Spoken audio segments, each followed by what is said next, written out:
Hey guys, Brian with another foundation repair tip of the day.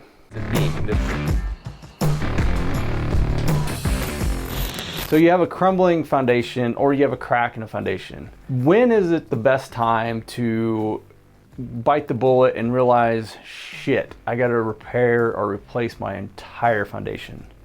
Well, the answer to that is if you have total foundation failure or your current foundation is not up to code or standard. That being said, one of the foundations that we run into a lot are river rock foundations, where it's like large rocks stacked and they fill it in with mortar. That was acceptable 100 years ago. And you'll find it in areas such as like Old Town, Ontario and Pomona area. They have a lot of these.